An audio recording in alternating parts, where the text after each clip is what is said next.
My son sat across from me with a smug grin on his face, his words cold and final. You're not getting a single cent from Mom's $34 million will.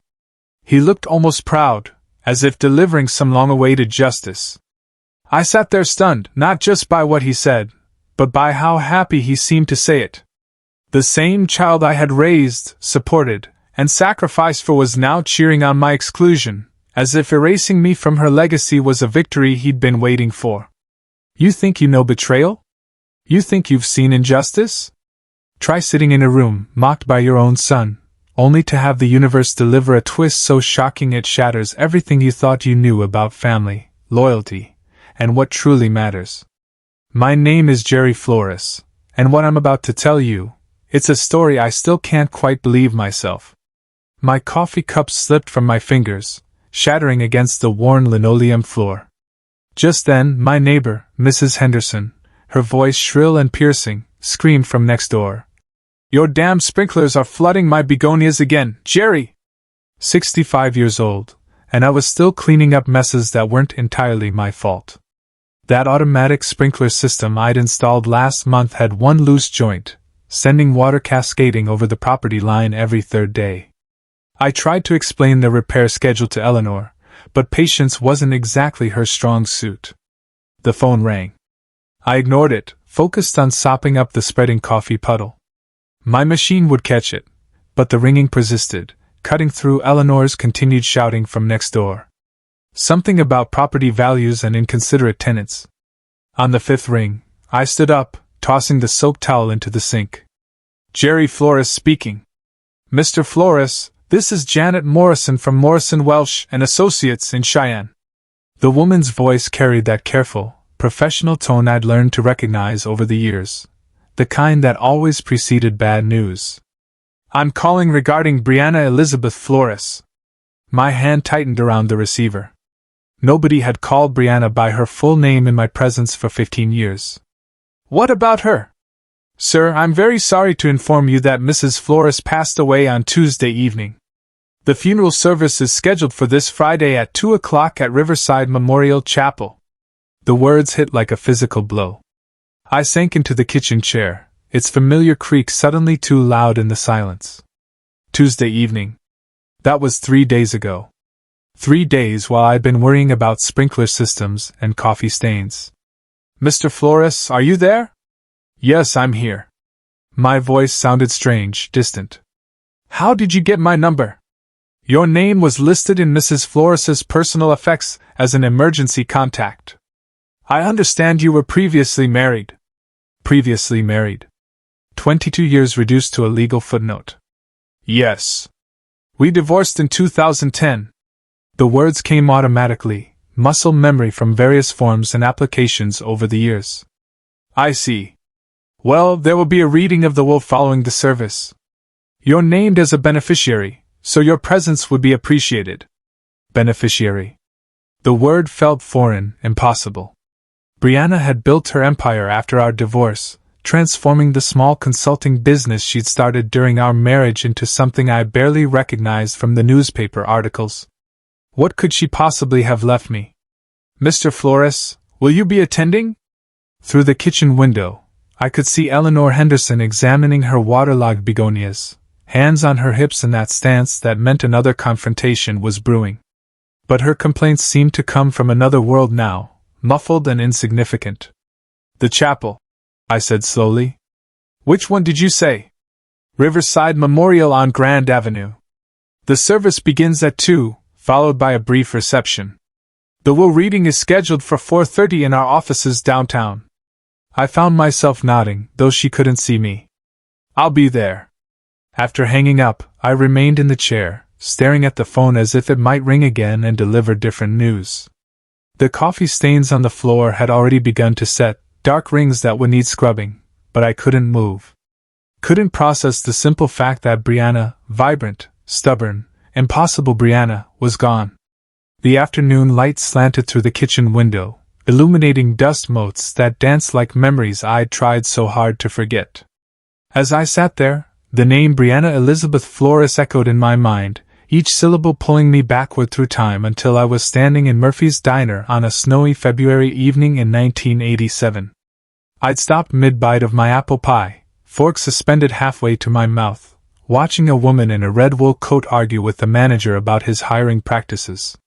"You're telling me you won't consider female applicants for weekend manager because women can't handle the pressure?" Her voice carried across the nearly empty restaurant, clear and uncompromising.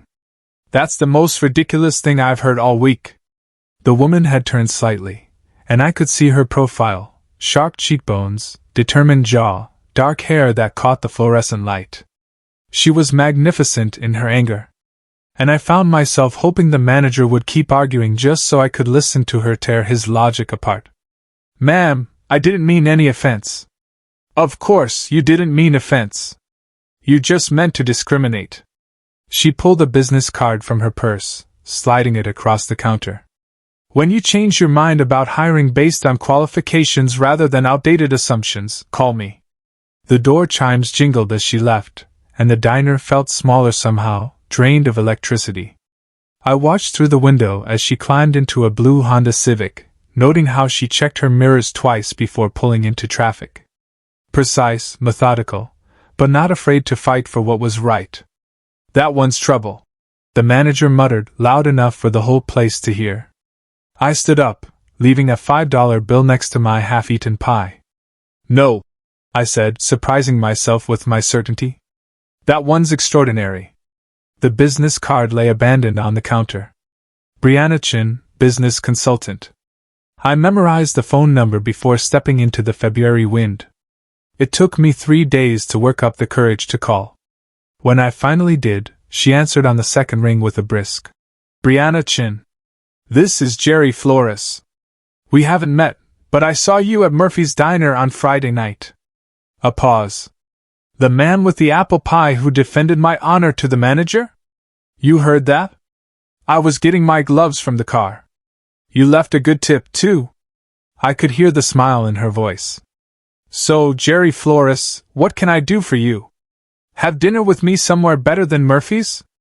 Another pause. Longer this time. "Are you asking me on a date, or do you need business consulting?" "Definitely a date. Though, if you have any advice about convincing beautiful women to have dinner with strangers, I could use the consultation." She laughed. A real laugh. Not the polite sound women sometimes made when men tried to be charming.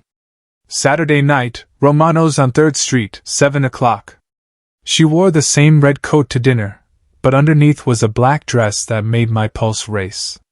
We talked for 3 hours about everything except business, her childhood in California, my job at the power plant, our shared love of old movies and newer books. When she laughed at my story about accidentally flooding my apartment while trying to fix a leaky faucet, I knew I was falling. 6 months later, I proposed in that same diner, sliding a ring across the same counter where she left her business card. "Marry me, Brianna Chin. Make me the luckiest man in Wyoming." She said yes before I'd finished asking. Our wedding day blazed with September sunshine, the kind of perfect weather that makes promises feel possible. Brianna wore her grandmother's dress, altered to fit her smaller frame, and carried wildflowers we picked that morning. My hands shook as I slipped the ring onto her finger. "Forever," she whispered, and I believed her completely. Dustin arrived 2 years later, a squalling, red-faced miracle who transformed our quiet house into something alive with purpose. I remember standing in the hospital room, watching Brianna cradle our son with the same fierce determination she brought to everything else, and thinking that this perfect moment, was all I'd ever need. But even then, holding that perfect baby, I noticed how Brianna's eyes occasionally drifted to the business magazine someone had left on the nightstand. As Dustin grew from toddler to schoolboy, I began to notice things I'd missed in those first blissful years. When he turned 7, Brianna bought him a computer. Not a toy, but a real machine worth more than my monthly salary. "He needs to understand technology," she explained, watching him navigate programs I'd never heard of. "The future belongs to kids who think digitally." I'd suggested teaching him to fish instead. She'd laughed, but not kindly. We'd moved by then to Hillcrest Avenue, A house with 3 bathrooms and a kitchen island bigger than our old apartment. Brianna's consulting firm had landed a contract with a mining consortium, and suddenly we had money for things I'd never imagined needing. A housekeeper came twice a week. Our refrigerator dispensed ice through the door. Dustin's bedroom looked like a toy store. "Isn't this wonderful?" Brianna asked one evening, gesturing at our new dining room with its crystal chandelier and table that seated 12. "We can finally entertain properly." I missed our old kitchen table, scarred from years of Dustin's coloring projects, and our late-night conversations.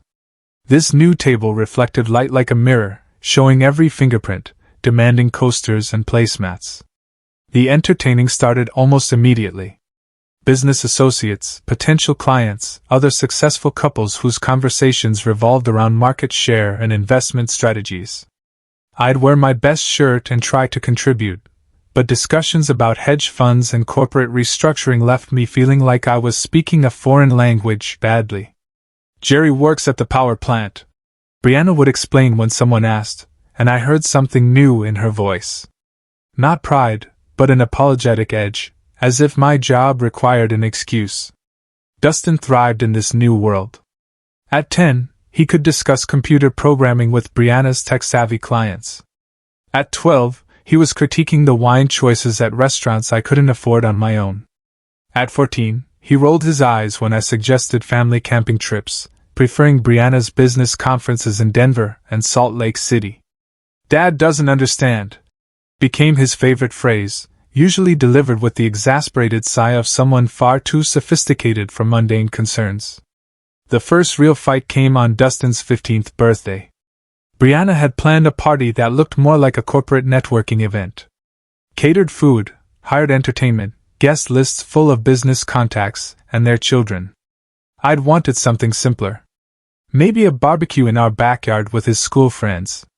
"This is embarrassing," I told her the night before, watching servers arrange elaborate flower arrangements. "He's 15, not 50. He's growing up in a different world than we did, Jerry." She adjusted a centerpiece with the same precision she brought to contract negotiations. "These connections matter. These relationships will shape his future. What about just being a kid?" She turned to face me fully, and for a moment I saw something cold in her eyes. Calculation where there used to be warmth. "Being just a kid is a luxury we can't afford to give him. The world is competitive.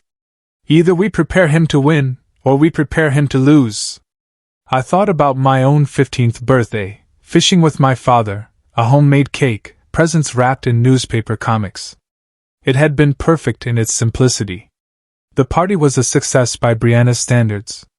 Dustin charmed the adults and their children, received gifts that spoke of serious money, laptop computers, designer clothes, a mountain bike worth more than some cars.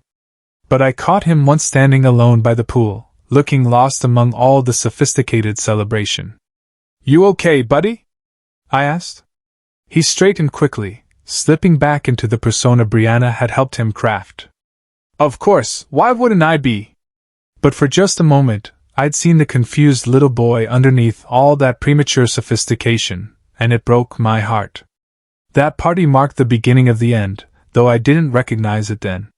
What followed were 10 years of slow-motion disaster, like watching a landslide from the bottom of the mountain. Inevitable, destructive, and impossible to stop. Brianna's business consumed more of her time, more of her attention, more of her soul. Weekend family dinners became conference calls. Vacation plans got cancelled for client emergencies. Dustin's school events competed with board meetings, and the meetings always won. "You don't understand the pressure I'm under," she'd say when I complained about missing another of Dustin's baseball games. "This business supports our lifestyle. Someone has to make the hard choices." But I understood pressure. The kind that came from keeping a power grid running, from making sure thousands of people had electricity when they flipped their switches. The difference was my pressure served something larger than myself. By the time Dustin graduated high school, he'd become a stranger to me. Brianna had groomed him into her perfect protege, sharp, ambitious, dismissive of anything that didn't advance his prospects.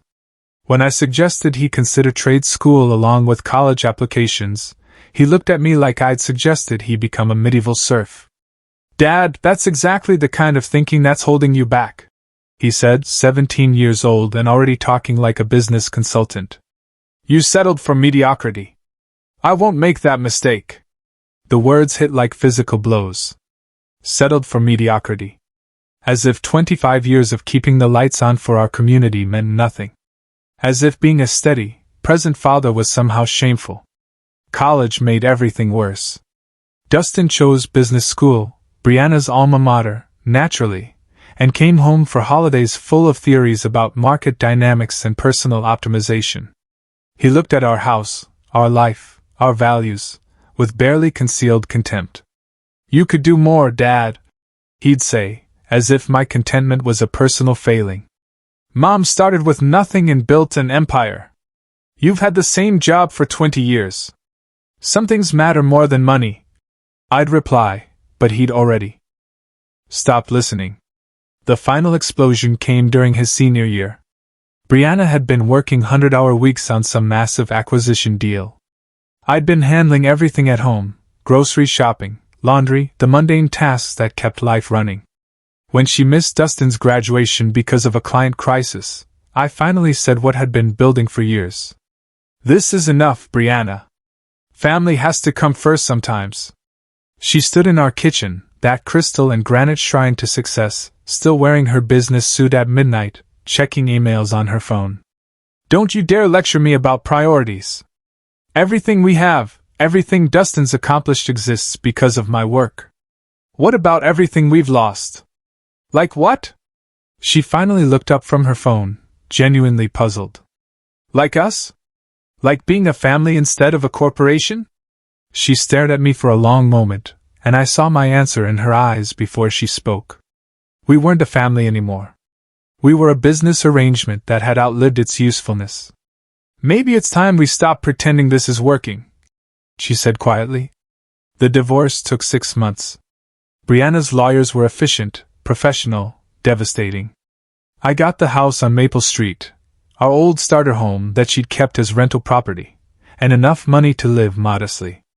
She got everything else, including Dustin's unquestioned loyalty. "You're holding him back, too," Dustin told me during one of our last conversations before he moved to Denver to work for Brianna's company. "All this guilt about family values and simple living. It's toxic. Dad, I can't be around that negativity anymore." I sat alone in my empty house afterward, surrounded by boxes of memories from a life that apparently meant nothing to the people I'd loved most. Now, 15 years later, the afternoon light was fading outside my apartment window. My coffee had grown cold, the ceramic shards still scattered on the floor. Somewhere across town, funeral preparations were underway for the woman who'd once promised me forever, and I had no idea why she remembered my name in her will.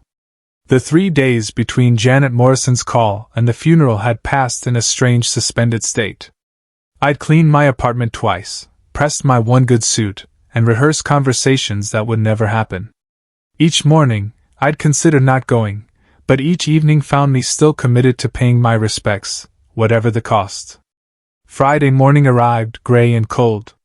Typical May weather in Wyoming. I stood before my bathroom mirror, adjusting the tie I hadn't worn in 5 years, wondering what Brianna would think of the man I'd become. The reflection showed someone older than I felt inside, silver hair where brown used to be, lines mapping the geography of quiet disappointments. The drive to Riverside Memorial Chapel took 20 minutes through neighborhoods that told the story of Rock Springs' economic divide. My modest apartment complex gave way to middle-class subdivisions, then to the manicured lawns and stone facades where Brianna's circle lived. The chapel sat on a hill overlooking the town, its Gothic architecture suggesting permanence and prosperity. Cars lined the circular drive, Mercedes sedans, BMW SUVs, a handful of Teslas that probably cost more than I'd made in my best year. I parked my 15-year-old Honda between a Lexus and a Cadillac, feeling like an intruder at someone else's celebration. The chapel's interior whispered money: mahogany pews, stained glass windows, flowers arranged with artistic precision. At least 200 people filled the space, their conversations creating a low hum of respectful morning mixed with business networking. I recognized some faces from the business dinners Brianna had dragged me to during our married years, but most were strangers from the life she'd built after me. I slipped into a back pew, hoping to remain invisible until the service ended. But whispers followed my arrival like ripples in still water. A woman in an expensive black suit nudged her companion, pointing discreetly in my direction. I caught fragments of conversation. Her ex-husband. Can you believe he after what he put her through? The stories had taken on their own life over the years. Apparently, in this version, I was the villain who'd held back a brilliant woman, the anchor that had nearly drowned her ambitions. I'd learned long ago not to fight narratives that served other people's need for simple explanations. Dad! The voice cut through the chapel's murmur like a blade. I looked up to see Dustin striding down the aisle, his face a mask of disbelief and barely controlled anger. At 37, he'd inherited Brianna's sharp features and commanding presence. Dressed in a suit that probably cost more than my monthly rent, success radiated from him like heat from pavement. Expensive watch, perfect haircut, the confident posture of someone who never doubted his place in the world. What are you doing here? His voice carried across the chapel, turning heads and silencing conversations. I stood slowly, meeting his gaze. I came to pay my respects. You lost the right to do that 15 years ago. He moved closer. Close enough that I could smell his cologne, something sophisticated and aggressive. She wouldn't want you here. Maybe not, but I needed to be here. For what? To ease your conscience? To play the grieving widower for people who know exactly what kind of husband you were. The chapel had gone completely quiet now. 200 pairs of eyes focused on our confrontation like spectators at a sporting event. I felt the familiar weight of judgment, the same pressure that had suffocated me during those final years of our marriage. But this time, something was different. This time, I had nothing left to lose. I'm not here to cause trouble, Dustin. I'll sit in the back. I won't speak to anyone. When the service ends, I'll leave. You'll leave now. His voice rose another notch, drawing murmurs of approval from the crowd. You embarrassed her enough when she was alive. Don't compound it by pretending to grieve her death. I remained standing, holding his stare. Around us, the chapel buzzed with anticipation. Someone coughed. A cell phone vibrated against wood. Before I could respond, Dustin turned to address the gathered mourners, his voice carrying the practiced authority of someone accustomed to commanding rooms. I apologize for this disruption during what should be a time of remembrance. He gestured toward me with the casual dismissal of someone swatting a fly. My father seems to have forgotten that divorce means you're no longer family. A few people nodded. Someone whispered agreement. I felt heat rising in my cheeks, but forced myself to remain calm. For those who don't know, Dustin continued, warming to his theme. This is Jerry Flores, the man who spent 22 years holding back one of the most brilliant women this town has ever produced. While my mother was building an empire that employed hundreds of people, he was content to punch a time clock and complain about her ambitions. Dustin, that's enough. The words came out harder than I intended. Is it? Because I think these people deserve to understand why you're really here. He turned back to the crowd, a prosecutor addressing a jury. He took half her assets in the divorce, despite contributing nothing to her success. Then he spent 15 years acting like the victim while she built something magnificent. The crowd was fully engaged now, a few heads nodding in agreement. I saw faces I recognized, former neighbors, people I'd considered friends during the marriage. None of them met my eyes. She supported him for years while he refused to grow, refused to take risks, refused to be the partner she deserved. And now that she's gone, he shows up expecting sympathy, expecting to be treated like he mattered in her life. Each word landed like a physical blow. Not because they were entirely untrue, but because they reduced 22 years of marriage to a simple story of failure and blame. I thought about defending myself, explaining the complexity of what we'd shared, the love that had existed alongside the growing incompatibility. But what was the point? These people had chosen their narrative long ago. My mother died building something that will outlast all of us. Dustin concluded, his voice rising with conviction. She deserved a husband who would have helped her reach those heights, not one who tried to drag her down to his level. The chapel fell silent. I stood there, fully exposed, feeling the weight of 200 judgmental stares. Part of me wanted to walk out, to spare myself the continued humiliation, but another part, the part that had loved Brianna Chin more than anything else in the world, refused to be driven away from her final goodbye. Are you finished? I asked quietly. Dustin's eyes flashed with surprise. He'd expected me to crumble, to slink away in shame. When I remained standing, his confidence flickered for just a moment. I loved your mother for 40 years.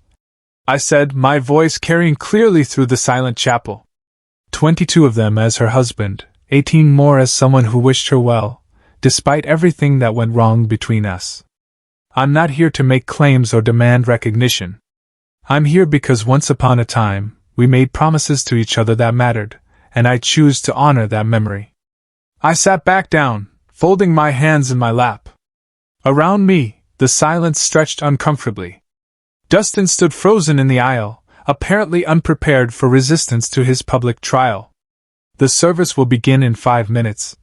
Someone announced from the front of the chapel, the funeral director, probably trying to restore order to his carefully orchestrated event. Dustin shot me one final look of contempt before striding toward the front pew reserved for family. As conversations gradually resumed, I caught fragments of continued gossip. Nerve of some people. Poor Dustin having to deal with this. Should have stayed home. But I stayed. Through the eulogy that painted Brianna as a visionary who'd overcome obstacles to achieve greatness. Through the readings from business associates who spoke of her leadership and innovation. Through the musical selections that emphasized triumph over adversity. When it ended, people filed past, offering condolences to Dustin while pointedly ignoring me.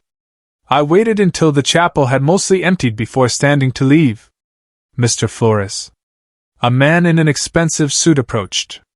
Middle-aged professional, carrying a leather briefcase. Dan Morrison from Morrison Welsh and Associates. Could I have a word? As the last hymn faded, and the funeral director stepped forward with closing remarks, I felt the familiar weight of exhaustion settling over me like a heavy coat. The ordeal was nearly over. In a few minutes, I could slip out through the side door, drive home to my quiet apartment, and try to forget this entire humiliating experience. Around me, people were gathering their things, purses, programs, the subtle restlessness that signals a formal event's end. Dustin stood near the front, accepting condolences with the practiced grace of someone accustomed to being the center of attention. A few people glanced my way, but most had already dismissed me as irrelevant to the day's proceedings. I was reaching for my jacket when a voice stopped me. Mr. Flores. Dan Morrison approached with measured steps, his expensive suit impeccable despite the long ceremony. Up close, he looked younger than I'd expected, maybe 50, with sharp eyes behind wire-rimmed glasses and the kind of confident bearing that came from years of handling wealthy clients' affairs. I'm sorry for your loss, he said, extending his hand. Dan Morrison, Welsh and Associates. We spoke briefly after the service. Thank you. I shook his hand, noting the firm grip and direct gaze. The service was very nice. Brianna would have appreciated it. Indeed, she was quite specific about her final arrangements. He paused, glancing around the emptying chapel. I wonder if I might have a word with you and Dustin. There are some matters we need to discuss regarding Mrs. Flores's estate. Before I could respond, Dustin appeared at my shoulder, his expression shifting from practiced grief to alert interest. Dan, finally. I was wondering when we'd handled the business side of things. Of course, Dustin, these matters require careful attention. Dan's voice carried the measured tone of someone accustomed to delivering important news. I'd like both of you to come to my office for the reading of your mother's will. Both of us? Dustin's eyebrows rose. Is that necessary? I mean, he's not. He gestured vaguely in my direction. Your father is specifically named in the will, Dustin. His presence is required by law. I felt a flutter of surprise. Named in the will? That seemed unlikely given everything that had passed between Brianna and me. More likely some minor formality, perhaps forgiving an old debt or confirming that I had no claim to her estate. I don't think that's necessary, I said quietly. I'm sure it's just a formality. You don't need me there. Dan's eyes met mine directly. I'm afraid I do, Mr. Flores. Mrs. Flores was very specific about who should be present for the reading. Both you and Dustin must be there. Something in his tone suggested this wasn't negotiable. Dustin looked annoyed, but shrugged with the casual confidence of someone who knew he had nothing to worry about. Fine, let's get this over with. He turned to me with barely concealed impatience. Try not to make this more difficult than it needs to be. The walk to Dan's office took us 3 blocks through downtown Rock Springs, past buildings that had watched the town's fortunes rise and fall with the energy industry. Dan maintained professional small talk, comments about the weather, the turnout at the service, carefully neutral observations that revealed nothing about what awaited us. His office occupied the top floor of a restored Victorian house. All dark wood and leather-bound books that spoke of established success. Certificates and diplomas lined the walls, interrupted by photographs of Dan with various local dignitaries and business leaders. It was exactly the kind of place Brianna would have chosen. Prestigious, but not ostentatious. Successful, but respectful of tradition. Please have a seat. Dan gestured toward 2 leather chairs positioned in front of his mahogany desk. Dustin claimed the chair closest to Dan, leaving me the one slightly to the side, which felt appropriate given my peripheral status in these proceedings. Dan settled behind his desk and opened a thick file folder, extracting several legal documents with the careful precision of someone who'd performed this ritual countless times. The afternoon light slanted through tall windows, illuminating dust motes that danced like tiny spirits in the suddenly quiet room. Before we begin, Dan said, adjusting his glasses, I want to express my condolences again. Brianna was not only a valued client, but someone I considered a friend. Her loss is deeply felt by everyone who knew her. Dustin nodded solemnly. I remained silent, unsure what response was expected from someone whose relationship with the deceased was so complicated. Dan lifted the top document, several pages bound with a blue backing, and cleared his throat. This is the last will and testament of Brianna Elizabeth Flores, executed on March 15, 2024, and properly witnessed according to Wyoming state law. The will supersedes all previous wills and codicils. Only 14 months ago, I wondered what had prompted Brianna to update her will so recently. Had she been sick? Had something happened that made her contemplate mortality? The will confirms that Mrs. Flores was of sound mind and disposing memory when these documents were prepared and that she was under no undue influence or coercion. Dan's voice carried the formal cadence of legal proceedings, each word carefully enunciated. Dustin leaned forward slightly, his hands clasped together. I could see the anticipation in his posture, a man preparing to claim his inheritance, to finally step fully into the empire his mother had built. Dan turned to the second page of the will, his reading glasses catching the afternoon light as he continued in his measured, professional tone. I hereby make the following specific bequests and devises. He read, his voice steady and clear.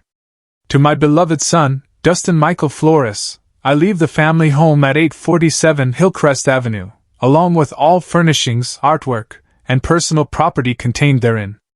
Dustin smiled, a satisfied expression spreading across his face. The Hillcrest house was worth at least $800,000, a substantial property with mountain views and enough space to entertain business associates properly. Additionally, Dan continued, I bequeath to Dustin the sum of $500,000, to be transferred from my primary investment account within 60 days of probate. $500,000 plus the house. I watched Dustin's reaction carefully, noting how his smile flickered slightly around the edges. He was pleased, certainly, but I could see him calculating in his head. $500,000 was significant money, but Brianna's business empire was worth far more than that. Where was the rest? Where was the company? That's wonderful, of course, Dustin said, his voice carrying a note of uncertainty he was trying to mask. But what about Mom's business interests? The company? Dan set down the first page and lifted the second, his expression remaining professionally neutral. I'm continuing with the specific bequests, Dustin. Please allow me to finish reading the relevant sections. I shifted in my chair, feeling increasingly like an intruder, witnessing a private family moment. $500,000 was more money than I'd see in several lifetimes. Combined with the house, Dustin was receiving an inheritance that would set him up comfortably for years. It seemed appropriate, natural even. He was Brianna's son, her chosen successor in life, the person she groomed to understand her world. The bequest to Dustin, Dan continued, includes the following conditions. The inheritance is contingent upon his continued employment with Flores Consulting Solutions for a minimum of 2 years following the date of this will's execution or until such time as the company is sold or dissolved. Now, Dustin looked genuinely confused. Conditions? What kind of conditions? And what do you mean until the company is sold? Who would sell it? I'm reading the will as written, Dustin. These are your mother's words, not mine. A tension I hadn't noticed before began to creep into the room. Dustin's confident posture shifted slightly, his hands unclenching and reclenching in his lap. I found myself leaning forward despite my intention to remain detached from these proceedings. Let me understand this clearly, Dustin said, his voice taking on an edge I recognized from our confrontation at the chapel. I get the house and $500,000, but there are strings attached? And you're talking about the company being sold? That doesn't make sense. Mom would never sell the company. It was her life's work. Dan removed his glasses and cleaned them carefully, a gesture that seemed designed to give everyone a moment to process what they'd heard. When he replaced them, his gaze moved between Dustin and me with an expression I couldn't quite read. Your mother's will contains additional provisions that address the disposition of her remaining assets, he said quietly. The company, her investment portfolio, and several other significant holdings. Well, then let's hear them, Dustin demanded, his patience clearly wearing thin. What are these other provisions? I watched this exchange with growing unease.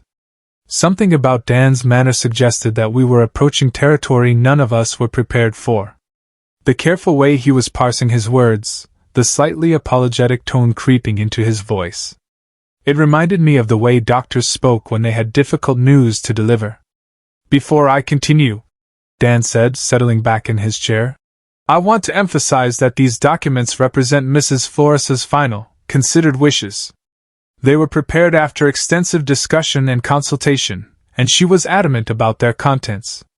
The room fell silent except for the tick of an antique clock on Dan's bookshelf. Dustin stared at the lawyer with growing alarm, while I found myself wondering why Brianna had insisted I be present for what seemed like a straightforward family matter. Dan lifted the third page of the will, his eyes scanning the text briefly before looking up at both of us. However, he said, his voice carrying a weight that made my stomach tighten, there are additional provisions that fundamentally alter the distribution of Mrs. Flores's estate. Dan lifted his reading glasses and looked directly at me for the first time since we'd entered his office. Something in his expression made my stomach tighten, a mixture of sympathy and professional obligation that suggested I was about to hear something I wasn't prepared for. However, he continued, his voice taking on additional weight. The will contains provisions for the disposition of Mrs. Flores's remaining assets, which constitute the majority of her estate. Dustin leaned forward even further, his hands gripping the armrests of his chair. Finally, let's hear about the company and the rest of her investments. Dan returned his attention to the document, clearing his throat with the deliberate pause of someone about to deliver life-changing news. To my former husband, Jerry Michael Flores, he read, his words falling into the quiet office like stones into still water. I bequeath the sum of $33.5 million to be transferred from my primary investment accounts and securities portfolio. The words hung in the air like smoke from an explosion. I felt my mouth fall open, a physical reaction I couldn't control. $33.5 million. The number was so large it didn't seem real. Didn't seem to apply to someone like me, sitting in a lawyer's office in Rock Springs, Wyoming. There must be some mistake. I managed to say, my voice sounding strange and distant. Did you say 33 million? 33.5 million? Yes. Dan's tone remained professionally neutral, but I caught something in his eyes, not surprise, but the careful observation of someone watching an expected chaos unfold. Dustin's face had gone completely white, then flushed red, as if his blood couldn't decide which direction to flow. What did you just say? Additionally, Dan continued reading, apparently determined to deliver the complete bombshell. I transferred to Jerry Flores' controlling interest in Flores Consulting Solutions, including all subsidiary companies, real estate holdings, and business assets. This transfer includes 65% ownership of all corporate entities and appointment as chairman of the board of directors. I couldn't breathe. The room seemed to tilt sideways, as if the laws of physics had suddenly changed their minds about how the world should work. Controlling interest in Brianna's company, the empire I'd watched her build from nothing. The business that had eventually consumed our marriage, the source of wealth that had made me feel so inadequate, she was giving it all to me. This can't be right. My voice came out as barely a whisper. There has to be some error in the documentation. I assure you, Mr. Flores, there is no error. Dan removed his glasses again, cleaning them with methodical precision. These documents were prepared under Mrs. Flores's direct supervision. She reviewed every word multiple times and confirmed these were her exact wishes. Dustin shot to his feet so abruptly his chair rolled backward and struck the wall. This is impossible. She couldn't. He turned to stare at me with an expression of pure disbelief mixed with something darker. What did you do? How did you manipulate her? I didn't do anything, I said weakly, still trying to process the impossibility of what I just heard. I haven't spoken to your mother in 15 years. Bullshit. The word exploded from Dustin like a gunshot. People don't just give away $33 million to their ex-husbands for no reason. You must have gotten to her somehow, convinced her when she was sick, when she wasn't thinking clearly.